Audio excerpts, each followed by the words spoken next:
Hello, hi guys. Welcome to another video of the job talking and networking technology. I believe there was some issue in the yesterday video, so I'm going to discuss briefly what we have covered yesterday and some more important topic related to the error control. So let's get started, guys.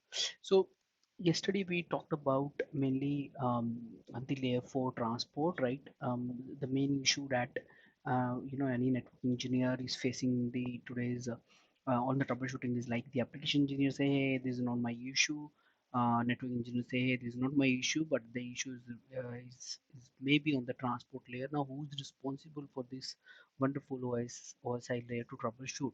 So the answer is both. Okay, so you can't deny, hey, it's not a network engineer issue. You can't deny it's not application engineer issue. They have to troubleshoot together in order to narrow down the issue, and that make the troubleshooting little difficult, right? Now, in order to make it easy to understand, let me discuss this diagram, which we discussed yesterday, but because of some video issue, this diagram not loaded properly. Now, okay, so there is a server A. Let's suppose this is the server A. Just a minute. Okay, so this is the server A. Okay, now this server A and this is server B. Okay, so they are connected both via internet, and this is the IP address of this.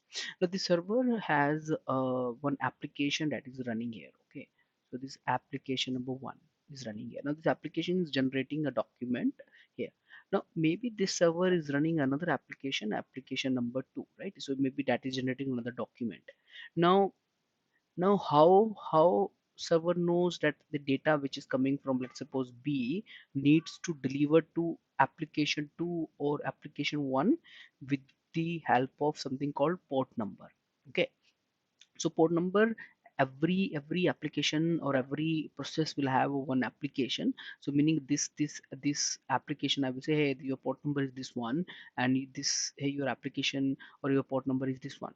So it means they will interact to each other via this port number. Now combination of this IP address and the port number is called as a socket address. So if I write down a socket address, right? Socket address is IP address plus uh, IP address plus port number. So that is nothing but the socket address of a server. Now this is very important to figure out okay, which application is the server is hosted, or which service the server is hosted. Now see, since this is a unreliable protocol, meaning A to B, right? This is going over the internet. Maybe A is not able to, maybe the packet which is this document is sending via server A is lost somewhere in the network connectivity and it's not reaches to the B. Or sometime what happened, when the document sent by server A, maybe the server A is busy in something, is not able to process that document which application sending, it is drop here itself. Or the packet which is document A is sending, so reaches to server B, but it's not sent to the application which is hosted on the server B, so it is dropped here.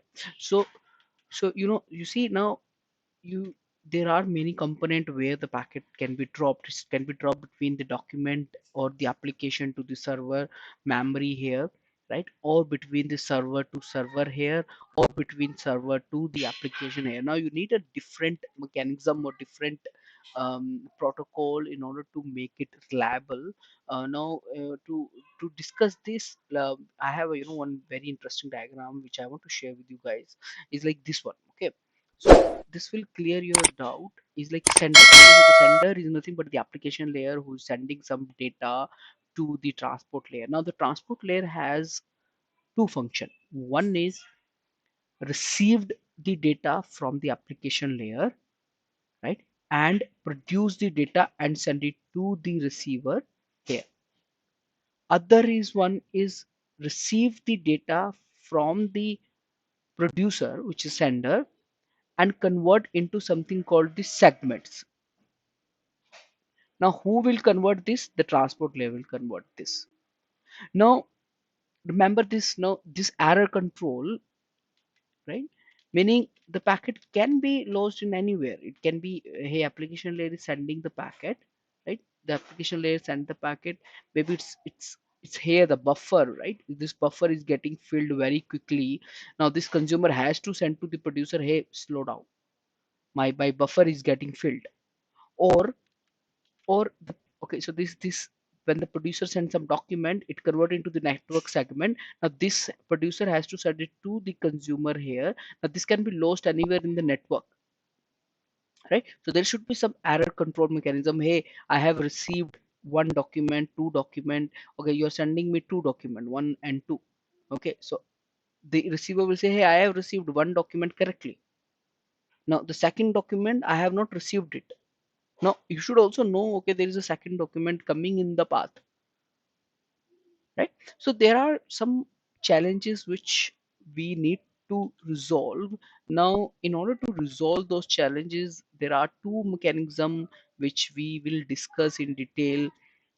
Is One is flow control mechanism, another one is flow control mechanism, another one is error control mechanism. Okay, now error control mechanism is the one which we will give more emphasis, because this flow control is mainly done with the help of, application layer or on the engineers. We don't have much control in this side, right? This is mainly depends on the application who has built it. But yes, error control is the one which we can optimize it, or which we can make it perfect, or to make it work. Now error control, there are many protocols which comes, and nowadays the one which we use is TCP, a sequence number and acknowledgement number. Now before we jump directly into this TCP selective um, repeat protocol, or SRP, I want to discuss what is the history from where it starts. Okay, so the history is here. Okay, sliding window. Now before going into the sliding window, I want to discuss this slide. Okay, so this is a host here and this is the server here. Now host says, hey, I want some data from you, right? Server will say, okay, this is the data. This is data number one, this is data number two, this is data number three, right?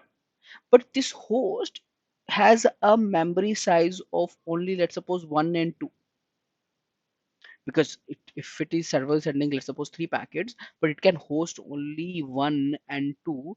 Third packet which is sent, host cannot process it, right? Its memory is not that capable of that server. So what it will do, it will drop that packet. Now host needs to tell to the server, hey, I have processed packet number 1, 2 correctly. Third packet, I have not processed it. So please send me that packet again, right? Now this sounds maybe very easy to you, but when this protocol was developed initially, there was a lot of problem, a lot of challenges. So what one of this is sliding window. Sliding window is one of the first protocol which is developed in in this range. Now the sliding window protocol is nothing but a error control mechanism. Okay, error control mechanism is like the one which we discussed. Let me show you. Is like this one, right? Hey, I can't process packet number 3, so you need to send me some less packet, right? This is nothing but the error control. Now what will happen in this? Now hey, this will say, hey, my window size is 7. Okay, my window size is 7, is 0 to 6. Okay, so my window size is 6, 7, 0 to 6. Okay, now receiver has sent, let's suppose, 4 packets. Okay, 4 packets, 0, 1, 2, 3. So the 4 packets are sent. Now next time, now receiver will send again, let's suppose, 3 more packets. So 0, 1, 2, 3, 4, 5 and 6. So this, it means here its window is full. Whose window is full? Whose window is full? The receiver, sorry, the sender. Okay, so basically what happened, this is the server, right? And this is that application who is sending the data to the server. Now server will say, hey, my window size is 7, you can send me till 7 packets, right? Now it means first, okay, say the application will say, okay, 4 packets I have sent, 0 1 2 3 4. Now they send, okay, I have sent 3 more packets, so here the window size is full, 7. So it means here, if I write down, okay, my window size is full. Now at this point of time, server should tell to the application, hey, stop,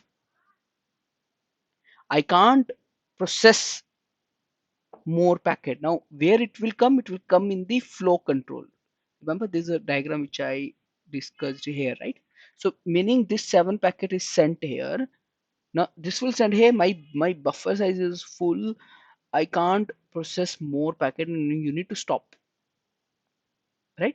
Now what will happen, once the acknowledgement is received, right, once the receiver received the acknowledgement, this one, the window is moved further here, right? Now the packet is this one. Now there is a one space left, it means now server can send to the application, hey, send one more packet, because I have a one buffer space left in my buffer, because I have received a one acknowledgement here, right? Now the problem with the sliding window is that it it you know it is very slow, because window size is 7, and it basically it is very slow compared what we want to do today, right? So there is a next approach comes, which is stop and wait. Stop and wait is nothing but like, um, in this what will happen, I'll send one packet, I will wait. Okay, now send server will send a one packet, it will wait, it will wait till the acknowledgement timer expire, right? Then the acknowledgement comes here, then it will send again one more packet. So that's why the meaning is stop and wait. So it will send, and then it will wait. Now it sends the data here, it's waiting time here. Let's suppose acknowledgement comes here, so here it will send again the packet number 2. It will not, because the acknowledgement has arrived late. Now why the acknowledgement can be arrived here late here is, see, because of the buffer here. The application who wants to consume on the host side is consuming less buffer, or is consuming very slow. Your network is okay, right? Your network is okay here, but the buffer to the application is very slow, and that causes this problem. Now again, this is very slow because you just send only one packet and this packet comes, right? Now in order to go resolve this, there is another protocol which is built, go back and protocol. Go back and protocol is like I will send some packets related to the windows. Okay, so my window size is like, here is again 7. So meaning I will send a packet 0, acknowledgement come. I will, so these are the packet which acknowledgement has come already. These are in the buffer of here, right? It wants to send the packet to the server. Okay, let's suppose this is not a server, this is also a host, this is also a server. Okay, so these are the packets in its buffer. Okay.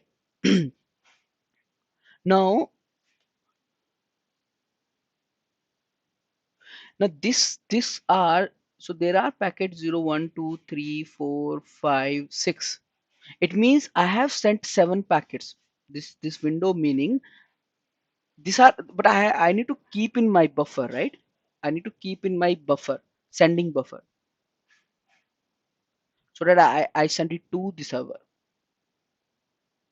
right? So guys, this go back and protocol we will discuss in the next video, part 3, right, in much more detail, because the main protocol that we are going to discuss is TCP. TCP use a SRP, selective repeat protocol. I want to discuss this in detail, so we will discuss in our next video what is